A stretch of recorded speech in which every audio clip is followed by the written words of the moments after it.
Tell me about your goal in the 2009 Scottish League Final.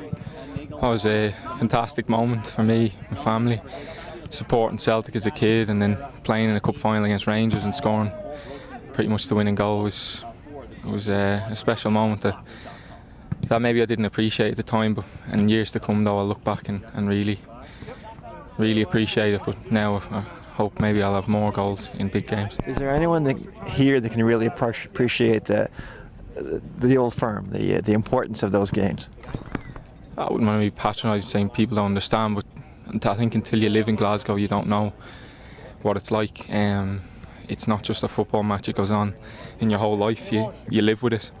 It's a very intense place to live when you're playing with the club. Something I loved, and I had good times there. Your mother-in-law said that your wife's first word was shoes. How many does she own? I'm stuck with her now. Yeah, I have to supply the shoes. Yeah, no, she loves her shoes, so I don't know how many she owns. She's not too bad. She's got enough. Like more than 20? I don't know. I'm not allowed in the wardrobe most of the time. She has her own spot and you can't go in, is that correct? Yeah, that's right. Yeah, she's got her own wardrobe. I've got a little drawer to my own. That's my clothes, and she's got the rest. Fair enough. With Celtic, Mo Johnson was obviously played for Celtic and Rangers. How was he viewed by those respective fan bases, a guy who had a real background here? He was obviously a fantastic player, and he's someone that's very well respected in Scotland. I think he was obviously the first player to play for both, which I wouldn't recommend, but he must have a bit of guts to do that. So, no, fair play to him, and he's obviously a very well respected man in Scotland. It's I get it from the outside. It's really important to understand how big it was for a guy to play with both, right?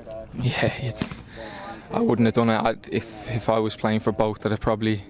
You'd want to live way outside the city. As I said, you'd want to have guts to do it. I certainly wouldn't have done it, but for different reasons probably than he. So no, he's played for both, done well for both. So it's not something I'd recommend though. Growing up in Dublin in your lifetime, you've seen that country, Ireland, just leapfrog other nations and then sort of fall back. I mean, in your lifetime, you've seen amazing growth and amazing economic downturns. Is that the Irish nature to sort of see the goods and the bads and take them with the same sort of wry way? Yeah, I think the history of Ireland probably has that. It's there's now halfway house. It's we're either up or down. I'm only young. I've seen ups and downs, and obviously the economy at the minute isn't doing too well. But you'd hope in the near future it'll come back and it'll probably end up booming through the roof, and we'll probably end up on the floor again in another 20 years. So we'll wait and see. Anyway. And the Irish, of course, are suspicious of both. Yeah, they are. Yeah. So no, I know plenty of people that are probably struggling now. A lot have moved away for work and things like that. So it's not a nice time for the country, but as I said, we'll come back. You had a Leeds United trial when you were 13. You ended up playing there almost a decade later. What was that 13-year-old kid like going into that trial compared to the man that came back 10 years later? When I went over, I was, as a kid in Ireland, if you're half decent, you'll go on trials, and I had a few options where to sign. But as an Irish kid, you go when Celtic come for you, you go. So no, I went over there obviously as a kid and ended up there. A fantastic club, and was an honour to play for, and I enjoyed it thoroughly. A fantastic club to play for. So certainly had a bit of growing up over the 10-12 years I was missing. Why 48?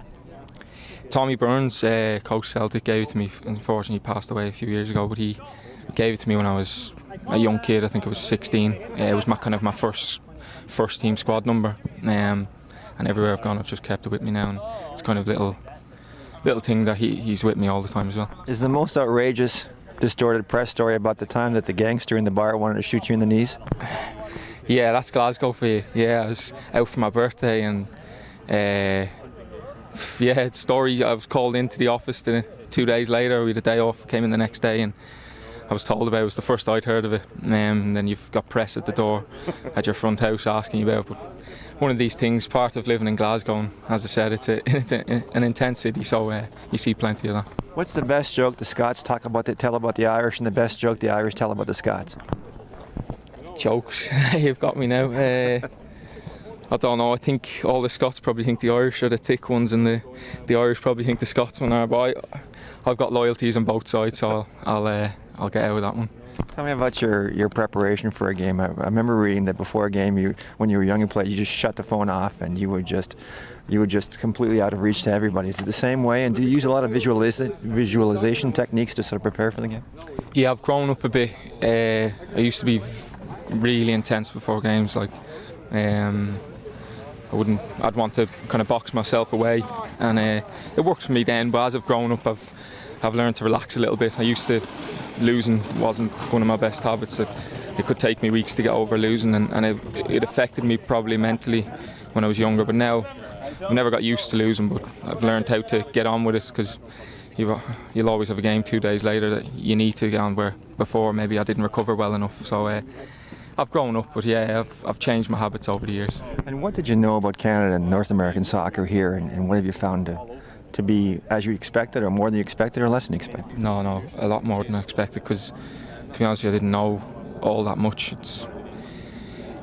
The publicity of it is coming a lot more over to the UK because of the likes of Beckham and Keane moving out here. I envisage in the next 5 years it'll be one of the bigger leagues in the world. So I didn't know a lot, but when you come over here, you see a fantastic facility standard, and the way you're treated, and the people in the cities. It's second to none. That's the thing. And how do you? I'm told you're really taken to Toronto. You enjoy the city. It's a great place. Is your wife and your kids here? Yeah, they're over for a few weeks. Obviously, come the new season, they'll move over properly once we get a house and things like that. But now you can have all the best facilities, training facilities in the world. It's the people that make clubs, and the people here are very good people with the right ideas and ideas I share. So no, I only see this club going forwards. And to wrap up, what's the fundamental thing where you're on the same page here? What do you value most being here, that you see your values are reflected here and make you feel comfortable? Yeah, well, I came over here. I think I've shown I'm 25, so I've not come here to finish up. I've not come here to lose either. I want to win. The club hasn't been in the playoffs yet, so that'll be the first aim. And I think this season might be a bit far now, but come the new season, that'll be our aim.